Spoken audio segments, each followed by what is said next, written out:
Malam di desa kami selalu datang lebih cepat dari tempat lain. Jam 8 saja, jalanan sudah lengang. Lampu rumah temaram, suara jangkrik bersahutan, dan angin seperti membawa bisikan. Desa kecil kami tenang, semua orang saling kenal. Jadi ketika ada pendatang baru, semua langsung tahu, dan semuanya bermula dari suara roda gerobak itu. Kriit, kriit, pelan, menyeret, seperti sengaja ingin didengar. Seorang pria kurus mendorong gerobak bakso. Wajahnya pucat, matanya cekung. Di belakangnya, istrinya membawa termos kuah. Keduanya hampir tak pernah bicara.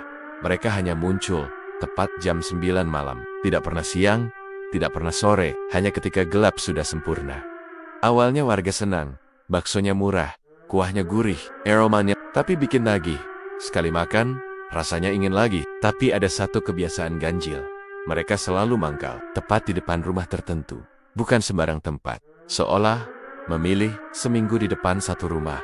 Lalu pindah, seminggu lagi, pindah lagi. Dan seminggu setelah mereka berhenti di depan rumah itu, penghuninya jatuh sakit. Demam tinggi, mengigau, katanya sering mimpi didatangi gerobak bakso. Lalu meninggal. Satu orang, seminggu berikutnya, rumah lain, sakit lagi, meninggal lagi. Dalam sebulan, 4 rumah berduka, 4 jenazah, dan semuanya. Rumah yang pernah disinggahi gerobak bakso itu. Warga mulai takut, tapi anehnya, tetap saja ada yang beli.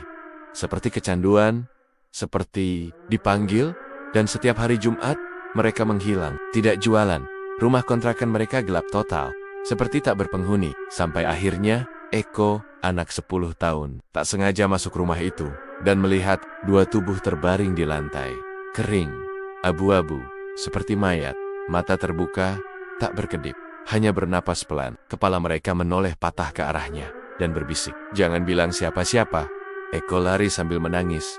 Satu kampung panik. Malam itu juga warga mendobrak rumah kontrakan mereka. Brok, kosong, tak ada siapa-siapa. Tapi di dapur, bau, amis, dan di panci bakso. Bukan baks, hanya potongan daging tak jelas bentuknya. Seperti daging manusia. Semua orang merinding, tapi Pak RT berkata pelan, "Kita nggak bisa biarin begini. Ini bukan urusan biasa." Akhirnya warga memanggil 2 orang. Seorang ustaz kampung sebelah, dan seorang paranormal tua, yang katanya paham ilmu hitam. Malam itu mereka masuk rumah kontrakan bersama. Lampu redup, udara dingin, ustadz membaca ayat-ayat pelan. Paranormalnya menabur garam dan membakar kemenyan. Tiba-tiba, angin berputar di dalam rumah. Padahal semua jendela tertutup. Api lilin berkedip liar. Paranormal itu berhenti. Wajahnya pucat, tangannya gemetar. Dia berbisik, "Ini bukan hantu biasa." Semua diam, lalu dia menunjuk lantai dapur. "Ini bekas ritual di bawah Yubin." Mereka bongkar, dan semua orang menutup mulut. Di situ, ada kain kafan kotor, rambut manusia, tulang kecil, dan tanah kuburan. Paranormal itu berkata pelan, "Mereka bukan manusia lagi. Mereka penganut ilmu penglaris paling hitam. Mereka makan energi orang yang beli dagangannya. Setiap pembeli, pelan-pelan diambil umurnya. Kalau cukup, mereka hidup lagi, sunyi. Tak ada yang berani bicara."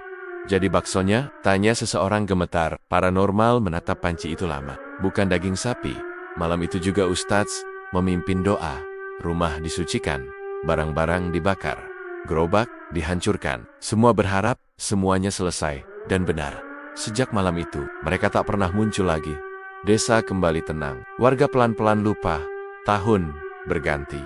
Cerita tinggal legenda. Sampai 3 bulan kemudian, seorang sopir truk dari luar kota mampir ke warung kopi. Dia cerita santai, katanya di desa sebelah ada penjual bakso enak banget. Bukanya cuma jam 9 malam, sepasang suami istri. Gerobaknya tua, rodanya bunyi, kriit, kriit, dan sudah 2 orang warga di sana meninggal mendadak. Warung kopi langsung hening. Tak ada yang bicara, semua saling pandang. Karena mereka tahu, itu bukan kebetulan. Mereka cuma pindah, mencari desa baru, mencari korban baru.